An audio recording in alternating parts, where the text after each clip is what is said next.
દરેક દિવ્ય હરિભક્તોને ભાવથી જય સ્વામી નારાયણ। જીવ સાથે નિષ્ઠાનું જોડાણ એ કોને કહેવાય અને આજીવન તપસ્વી જીવન જીવનારા અને શ્રીજી મહારાજને પ્રાર્થના કરી અને શ્રીજી મહારાજે પ્રાર્થના સાંભળીને નિવારણ પણ કર્યું। તો એ કયો પ્રસંગ હતો? એ કયા બે મહાન નારી ભક્ત રત્ન હતા? તો આજે આપણે એવા જ બે નારી ભક્ત રત્નનું વ્યાખ્યાન સાંભળવા જઈ રહ્યા છીએ, જેમનું નામ છે એક ગઢપુરના અમલુબા અને એમના જ બહેન અમરબા ના આપણે પ્રસંગ ચરિત્ર દ્વારા એ વિવિધ પ્રેરણાઓ પ્રાપ્ત કરીશું અને ખરેખર એ નિયમો પાળીને એ વૈરાગ્યવાન વૃત્તિથી એ ભગવાન અને સંતને એ કેવી રીતે પ્રસન્ન કરી શકાય એની વિશેષ વાતો આજે આપણે કરવાના છીએ। તો ચાલો આ આખ્યાન અને આ જીવન પ્રસંગોની અંદર જોડાઈએ। કૃપા કરો મુજ ઉપરે સુખ નિધિ સહજાનંદ, ગુણ તમારા ગાવવા બુદ્ધિ આપજો સુખ કંદ, ગુણ તમારા ગાવવા બુદ્ધિ આપજો સુખ કંદ। શ્રી સ્વામિનારાયણ ભગવાનની જય, સિયાવર રામચંદ્ર ભગવાનની જય, ઉમાપતિ મહાદેવની જય। દરેક દિવ્ય હરિભક્તોને જય શ્રી કૃષ્ણ, જય શ્રી રામ, જય સ્વામી નારાયણ। આજે આપણે એવા બે મહાન નારી ભક્ત રત્નોના જીવન પ્રસંગો સાંભળવા જઈ રહ્યા છીએ કે જેમના પ્રસંગ ચરિત્રો કંઈક ને કંઈક આપણને શીખવશે। ખરેખર શ્રીજી મહારાજને તો તેમને પ્રસન્ન કરેલા જ હતા। તો એવા ગઢપુરના અમુલાબા અને તેમના જ બહેન એ અમરબાના આજે આપણે જીવન ચરિત્ર પ્રસંગ જોવાના છીએ। આમ તો ગઢપુરના બાપુ જીવા ખાચરને બે પુત્રીઓ હતી। એક પુત્રીનું નામ અમુલાબા અને બીજી પુત્રીનું નામ અમરબા। હવે આ બંને આ બહેનોની જે શ્રીજી મહારાજ પ્રત્યેની જે પરા એ પ્રીતિ હતી ને એ બહુ અદ્ભુત હતી। જો આપણે ભગવાન સાથે પણ આપણે આવી પરા પ્રીતિ કરવાની છે। જ્યારે આપણે જમવાની વાત આવે તો ત્યારે આપણે સમયસર જમી લઈએ છીએ। જ્યારે આપણે દેહમાં કંઈક રોગ આવે ને ત્યારે દેહમાં રોગ આવે એના નિવારણ પણ કરી શકીએ છીએ। અને જ્યાં સુધી ન થાય ત્યાં સુધી આપણે એ ચિંતિત અવસ્થાની અંદર પણ આપણે જીવન પસાર કરીએ છીએ। પરંતુ જ્યારે ભગવાનને એ જ્યારે દીવાબત્તી કરવાની વાત આવે, પૂજા કરવાની વાત આવે, આરતી કરવાની વાત આવે, થાળ ધરાવવાની વાત આવે, કહેતા કે પરા પ્રીતિની વાત આવે ને ત્યારે આપણે ભગવાનની પરા પ્રીતિ કરી શકતા નથી। પરંતુ આ બે નારી એવા ભક્ત રત્ન કે જેમના જીવનની અંદર એ શ્રીજી મહારાજ વિશે પરા પ્રીતિ અદ્ભુત હતી। હવે પોતે પાછા જીવબાન, લાડુબાન, રાજબાના સંગમાં જ રહે। એટલે જો ગુજરાતીની અંદર એક કહેવત છે કે જેવો સંગ તેવો રંગ। જેવા સંગની અંદર તમે રહ્યો ને એવા તમારામાં રંગ આવે। તમે કોઈ વ્યસન કરતા ન હોય, તમારું જીવન નિર્વ્યસની હોય, પણ જો તમે વ્યસનીઓ સાથે રહ્યો તો તમે પણ એવા બની જાઓ। એટલે સંગ રહ્યો ને એ અતિ બળવાન છે। એ કુસંગના લીધે પણ ઘણા બધા પ્રશ્નો આજે સમાજની અંદર થતા જોવા મળે છે। પરંતુ આ બંને બહેનોએ નક્કી કરી રાખેલું કે આપણે તો જીવબાન, રાજબા અને લાડુબા સાથે જ તે રહેવું છે અને એમની જ કથા વાર્તા, એમનો જ યોગ આપણે સાધવો છે। હવે પાછું સાંખ્ય યોગી બાઈના નિયમો બધાય પાળે, પાછું દ્રઢ વૈરાગ્યવાન હતા અને બસ શ્રીજી મહારાજની જ મૂર્તિ અને માં જ એમને સર્વસ્વ સુખ માની લીધું। એટલે જો જ્યારે ભગવાનની મૂર્તિમાં સુખ મનાઈને ત્યારે સાંસારિક સુખનો તો ત્યાગ એ સહજપણે થઈ જ જાય અને આ બંને બહેનોએ સાંસારિક સુખનો ત્યાગ પણ કરી રાખેલો। એટલે આમ જોવા જઈએ ને તો આમ બંને બહેનો પોતે આજીવન તપસ્વી જીવન જીવતા હતા। હવે પ્રથમ મિલન શ્રીજી મહારાજ સાથે ક્યારે થાય છે તો આપણે એનો થોડોક વૃત્તાંત જોઈએ અને એમના આજે આપણે પ્રસંગ ચરિત્ર સાંભળવાના છીએ। હું તમને 4 થી 5 પ્રસંગો કહીશ। એમાં તમને ખ્યાલ આવશે કે આ ગઢપુરના અમુલાબા અને અમરબાની એ પરાપ્રીતિ કેવી હતી, શ્રીજી મહારાજ સાથેનું એ જોડાણ કેવું હતું અને ખરેખર નિષ્ઠામાં એમને ફેર નથી પડવા દીધો। એ ભગવાન સ્વામિનારાયણે જ્યારે કાર્યાણીની અંદર વિષ્ણુયાગ અને છે ને અતિ રુદ્ર યજ્ઞ કરેલો હતો તો હવે એ પ્રસંગે ગઢપુરથી જીવા ખાચર પણ એમની આ બંને પુત્રીઓને લઈને આવેલા, અને અમુલાબાઈને તો શ્રીજી મહારાજના પ્રથમ દર્શન હતા. એટલે આ યજ્ઞમાં તો અમુલાબા અને બીજા બધા સ્ત્રી ભક્તો હતા, એ બધાએ શ્રીજી મહારાજને પ્રસન્ન કરવા માટે છે ને આ વિષ્ણુ યાગની સેવામાં પોતે સંપૂર્ણત જોડાઈ ગયા. જો આપણા જીવનની અંદર એ આપણે સફળ નથી થતા ને એનું કારણ શું છે? આપણે અડધું ફડધું કામ કરીએ છીએ, આપણે સંપૂર્ણ એ કાર્ય સેવા કરતા નથી, એટલે ભગવાનની પ્રસન્નતા આપણા ઉપર નથી થતી. પણ આ બધી સ્ત્રી ભક્તોએ નક્કી કરીને રાખેલું હતું કે આપણે જોડાવાનું છે તો સંપૂર્ણ જોડાવાનું છે. હવે રોટલા ઘડવાના હોય કે દૂધ કે દહીં કે છાશણ કે માખણ તૈયાર કરવાનું હોય, શ્રીજી મહારાજ પછી પાછે ભાતની રસોઈ બનાવવાની હોય, એ બધી સેવાઓમાં એ બધી સ્ત્રી ભક્તોએ નક્કી કરેલા કે આપણી આ સેવા રહીને એક ભક્તિ છે. અને પાછું ભક્તિ સમજીને શ્રીજી મહારાજના દિવ્ય સ્વરૂપમાં એ તન્મય થઈ ગયા. અને બધી બહેનો આવી રીતે સેવા કરે, ભક્તિ કરે. એમાંય ઊંઝાની જે કુંવરબાઈ, એ તો ફક્ત છે ને એક શિંગોડું ખાય અને રોજ 1 મણ બાજરાનું દળણું કરતી. અત્યારે તો આપણી પાસે ટેકનોલોજી છે, ઘંટી આવી ગઈ, પાછું ઘર ઘંટી આવી ગઈ, પણ એ સમયની અંદર એવી કોઈ વ્યવસ્થા હતી નહીં. એ સમયે તો આપણને ખ્યાલ છે કે ચક્કી પીસવી પડતી, એટલે કે એ ઘંટી જે આપણી જૂના જમાનાની એ હાથથી ચલાવવાની અને ગોળ ગોળ ફર્યા રાખે પથ્થર, નીચે એક પથ્થર હોય, વચ્ચે દાણા નાખવાના વચ્ચેથી, અને એવી રીતે આપણે કરતા હોઈએ છીએ. તો એ પહેલાના સમયની અંદર આવી વ્યવસ્થા હતી. તો 1 મણ, વિચાર કરો, 1 મણ એટલે 20 કિલો થયા, અને એ દળવાના. તો આ ઊંઝાની જે કુંવરબાઈ તો એવી રીતે દળતી, એટલે એવી સેવા કરતી. એટલે આમ કહી શકીએ ને કે શ્રમ યજ્ઞ હોય કે સેવા યજ્ઞ હોય કે યોગ યજ્ઞ હોય, આ ત્રણેયનો આદર છે ને આ શ્રીજી મહારાજની મૂર્તિના લક્ષમાં રાખે અને બધાય કરતા. અને શ્રીજી મહારાજને પણ આ જ સાધના છે ને એ આ બધા પાસે કરાવવાની હતી. સંવંત 1861માં હવે બાપુ છે ને જીવા ખાચરના આગ્રહથી આમ શ્રીજી મહારાજે ગરડામાં છે ને ફૂલદોલનો ઉત્સવ એમના દરબારમાં ધામધૂમથી કર્યો. હવે એ વખતે તે ઉત્તર તરફના દ્વારવાળા છે ને જે ઓરડાઓ છે, તો એમાં જીવા ખાચરના કુંવરી અમુલાબા રહેતા હતા. એટલે શ્રીજી મહારાજને આ ઓરડામાં ઉતારો આપ્યો હતો, અને દરબારગઢની તો આજુબાજુ વિશાળ ચોક અને પાછું ફૂલદોલના ઉત્સવના રંગે રમવાનું અનુકૂળ પડે એવું સ્થાન હતું, જગ્યા હતી. એટલે શ્રીજી મહારાજ તો આ જોઈને રાજી થઈ ગયા અને એમને નક્કી કર્યું કે આપણે અહીંયા ફૂલદોલનો ઉત્સવ કરવો છે. ગાડા ભરીને ગુલાલ મગાવ્યો, કેસર ને કેસુડાનો તો રંગ તો તૈયાર કરાવ્યો. અને અમલાબા તો પોતાના ધન્ય ભાગ્ય માનવા લાગ્યા, કારણ કે શ્રીજી મહારાજ પોતાનો દરબાર ગઢને જ પોતાની એ અલૌકિક લીલાનું એક ક્રીડા સ્થાન બનાવી લીધો. તો કેટલી એમની ભક્તિ પવિત્ર હશે, શુદ્ધ હશે, કે એમની ભક્તિને વશ થઈને ભગવાને ત્યાં સ્થાન પસંદ કર્યું. ત્યાં તો રસોઈ પણ જમ્યા, સંતોને, પાર્ષદોને, હરિભક્તોને, રાજવીઓને પણ જમાડ્યા. પછી તો બાપુ જીવા ખાચર ને અમલાબાઈ હતા ને અમરીબાઈ હતા, એ બધા શ્રીજી મહારાજની પૂજા કરીને, બાપુ જીવા ખાચરને તે સંતોની પૂજા કરીને વસ્ત્રો ઓઢાડ્યા અને શ્રીજી મહારાજને ત્યારે અતિ પ્રસન્ન કર્યા હતા. અને જો જ્યારે આપણે સદગુરુ નિષ્કાન સ્વામીએ પણ એ ભક્ત ચિંતામણીની અંદર આ બંને બહેનો અમલાબા અને અમરબા વિશેનો ઉલ્લેખ આવે જ છે. પ્રકરણ તમે 112 વાંચો તો એની અંદર એ સદગુરુ નિષ્કાન સ્વામી લખે છે, અમરબાને અમુલાબા રે અદિબાને પ્રીત પ્રભુ માઈ, તન મનના સુખને ત્યાગી, પ્રભુ ચરણે પ્રીત જેની લાગી. અને આ ભક્ત ચિંતામણીની અંદર તો આ જીવા ખાચરની 2 પુત્રીઓ અમુલાબા અને અમરબાનો ઉલ્લેખ જોવા મળે છે.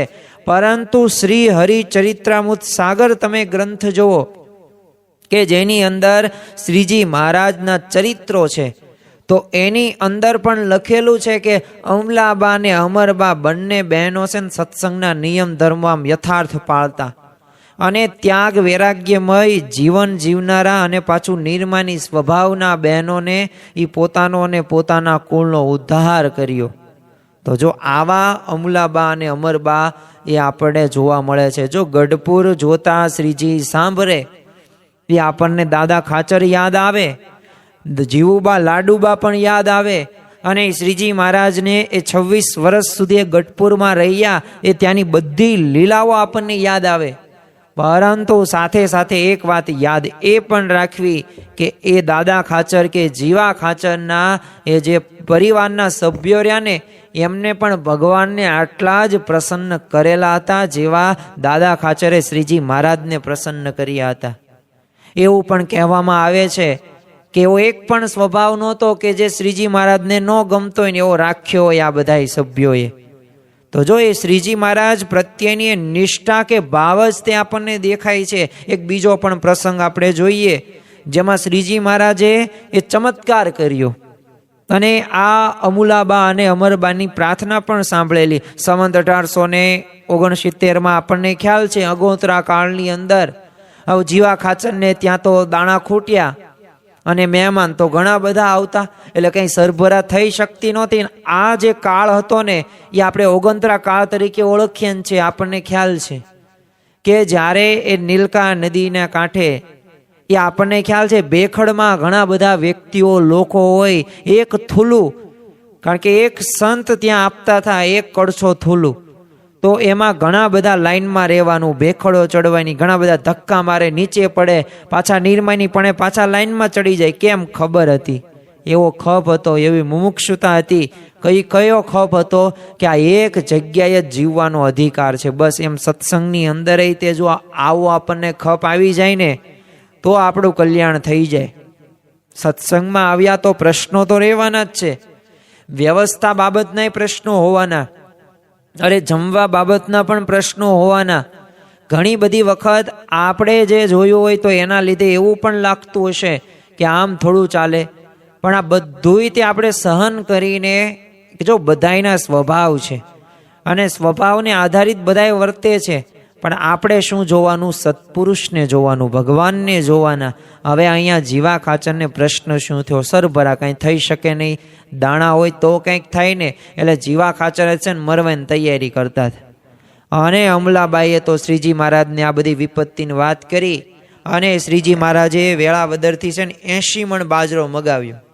હવે 80 મણ બાજરો મગાવ્યો એટલું નહીં, પણ જીવા ખાચરના દરબારમાં બધી મોટી મોટી કોઠીઓ હતી ને એમાં નખાયો અને ઉપરથી ઢાંકણું છંદાવી નાખ્યું અને પાછું કીધું જો આ કોઠીના સાણેથી, એટલે કે હું નીચેનો ભાગમાં જે કાણું પાડ્યું હોય ત્યાંથી તમે અનાજ કાઢજો, તમે રાખજો અને ઉપરનું ઢાંકણું તમે ખોલતા નહીં, અને આમ જ તમારો વ્યવહાર ચાલશે. એમ કહીને તો શ્રીજી મહારાજે એમને બીજી પણ કેટલીક સહાયતા કરેલી. તો એ રીતે અમલાબા અને અમરાબાની પ્રાર્થનાથી એ શ્રીજી મહારાજ એ દુષ્કાળના વખતે પણ રક્ષા કરી. તો જો આવી ચમત્કાર એમને પણ કરેલો હતો. અને જો સાચો ભક્ત હોય ને તો એની ભગવાન પ્રાર્થના સાંભળે જ છે. એકવાર ધનતેરસના દિવસ છે ને બંને બહેનોએ હવે શ્રીજી મહારાજને પોતાના દરબારમાં નિમંત્રણ આપ્યું. એટલે શ્રીજી મહારાજ તો દાદા ખાચરના દરબારમાંથી આમ જીવા ખાચરને ઘેરે પધાર્યા, અહીંયા પલંગ ઉપર વિરાજમાન થયા. એટલે અમલાબા અને અમરબાએ તો શ્રીજી મહારાજને બધાએ સંતો માટે, હરિભક્તો માટે માલપુડા હોય ને દૂધ પાકની રસોઈ બધી તૈયાર કરાવેલી, સારા એવા મિષ્ઠાનો અને એવું બધું. અને શ્રીજી મહારાજ જમ્યા અને સર્વે સંતોને પણ પોતે પીરસીને જમાડ્યા.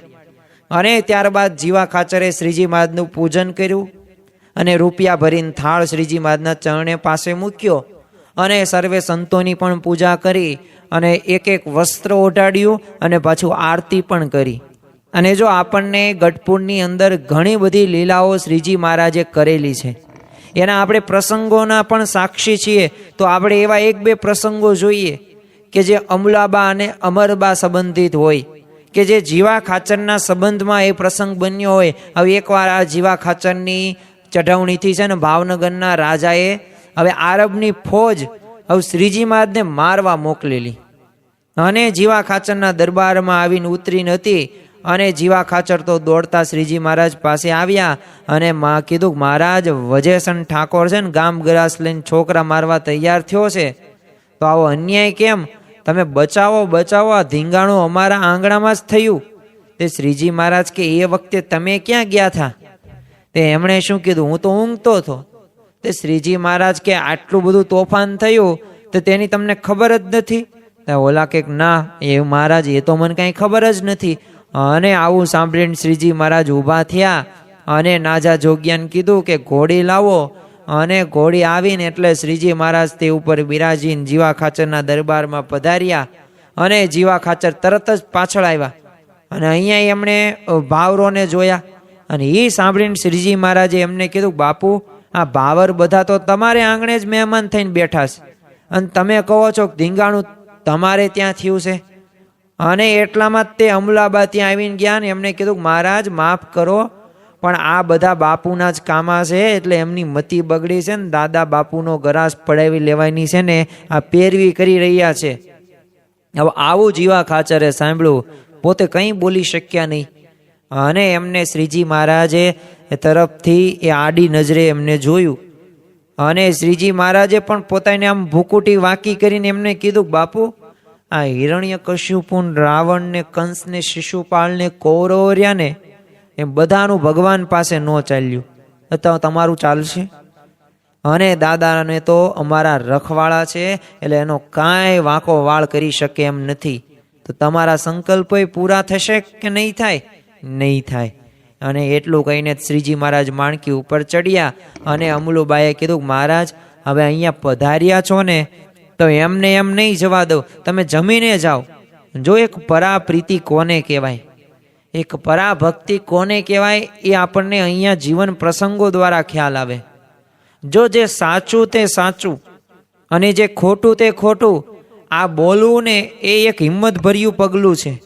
અને અમલુબા અને અમરબા આ બોલી શકતા હતા, પોતાના પિતા હતા, પણ છતાં પણ જે સાચું એ સાચું એ શ્રીજી મહારાજના પક્ષની અંદર રહ્યા છે એમ નહીં, પણ જે સાચું છે ને એ પક્ષની અંદર એ પોતે ભળ્યા છે. એટલે આપણે એમને યાદ કરવા જોઈએ. અને એટલે સદગુરુ નિષ્કાંત સ્વામીએ એમને 112 પ્રકરણની અંદર એમનું નામ ઉલ્લેખ કર્યો છે. હવે શ્રીજી મહારાજ તો માણકીથી એ લગામ પકડી રાખીને પછી બોલ્યા કે અમલાબા, અમે તો બાપુના કારસ્તાન જોવા અહીંયા આવ્યા હતા. અને એટલું કહીને તો શ્રીજી મહારાજ પછી ત્યાંથી એ નીકળી ગયા. એકવાર છે ને જીવા ખાચરે દાદા ખાચરને મારવા ને 2000 માણસ ભેગા કર્યા. અને શ્રીજી મહારાજે તો અંતર્યામીપણે દાદાને સારંગપુર મોકલી દીધા અને પાળાને લડવા તૈયાર કર્યા. એટલે શત્રુઓએ તો લક્ષ્મીવાડીમાં આગ લગાડી અને શ્રીજી મહારાજની આંખ લાલચોળ થઈ ગઈ. પછી તો આ પોતાના આખા શરીરે કેસર કંકુ નાખીને દરવાજે જઈને શ્રીજી મહારાજે સિંહનાદ કર્યો. એટલે શત્રુઓ તો પોતે છે ને ભય પામીને ભાગ્યા. એ તો પોતે તૈયારી માટે આવેલા કે અમારે લડવાનું છે ને અમારે મારી નાખવાના છે. પણ આ શ્રીજી મહારાજનો સિંહનાદ સાંભળીને પોતે બી જાય છે. હવે શ્રીજી મહારાજ તો માણકી ઉપર ચડીને જીવા ખાચરના દરબારમાં ગયા અને કીધું કે આ કાવતરું તમારું છે, તમારા દરબારનો નાશ નથી કરતો, કારણ અમલાબા અને અમરબા અમારા અનન્ય ભક્ત છે, નહીં તો છે ને તલવારથી તમારા કટકા કરી નાખે. એકવાર અમલોબાને તે આ શરીરે કસર હતી એટલે સમાચાર મળ્યા અને શ્રીજી મહારાજે જીવા ખાચરના દરબારમાં તે એમની ખબર જોવા ગયેલા. અને જો એવો ઉલ્લેખ આપણને એ પ્રસાનાનંદ સ્વામીની વાતોમાંથી પણ એ જોવા મળે છે. તો જો ભક્તોની રક્ષા કરવા માટે ભક્તોના ખબર અંતર પૂછવા માટે એ ભગવાન અવશ્ય જાય છે.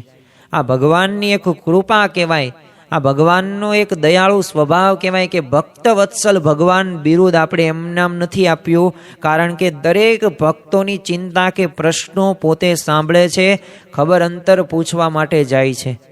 જો અત્યારે પણ આપણને ઘણા બધાને પ્રશ્ન થતો હશે કે શું ખરેખર આપણા દરેક પ્રશ્નો ભગવાન સાંભળતા હશે?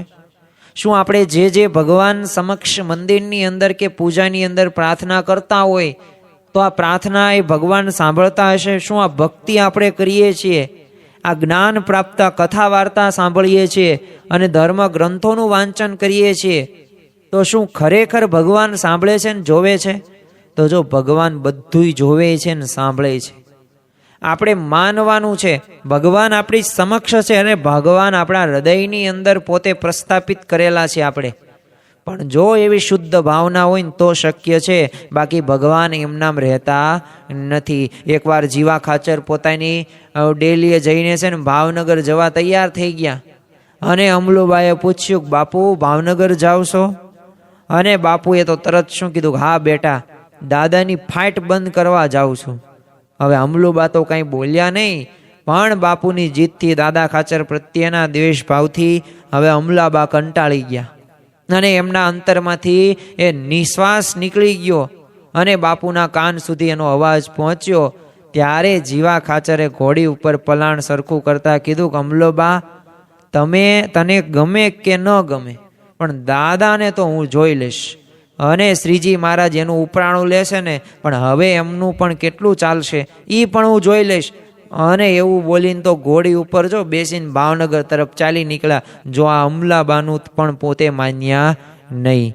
જો માણસના જીવનની અંદર જ્યારે એવી વૃત્તિ આવે છે, દ્વેષ ભાવની વૃત્તિ આવે, અભાવ અવગુણ આવે ને, ત્યારે એ વ્યક્તિ સાથેના સંબંધોમાં એ કડવાશ જ આવે છે. પછી એમાં કોઈ પણ પ્રકારનો લાભ થતો નથી. અરે ગમે તેટલું મનમાં કે હૃદયની અંદર ભરેલું હશે, પણ એ કંઈ કામમાં આવવાનું નથી, એનાથી દુઃખ જ થવાનું છે. અરે ચોખ્ખા થઈને ભગવાન અને સંતમાં જો જોડાણ કરીએ ને, તો ખરેખર આપણને યથાર્થ લાભ થાય છે. હવે અમલાબા તો પોતે અંતરમાં વિચારતા કે ભગવાને મને આવો બાપ કેમ આપ્યો. જે ભગવાનને ઓળખી ન શકે, એનો પ્રતાપ જુએ ને તોય તે એમની સામે બાથ ભીડે છે. આ એમને સતાવતો હતો પ્રશ્ન અને વિચારતા હતા. અને પોતાના અંતરની વાત હોય તે તેઓ શ્રીજી મહારાજે સાથે કરતા. અને ત્યારે શ્રીજી મહારાજ કહેતા કે અમલા, માણસ છે ને માણસનું કામ કરે છે અને અમે અમારું કામ કરીએ છીએ.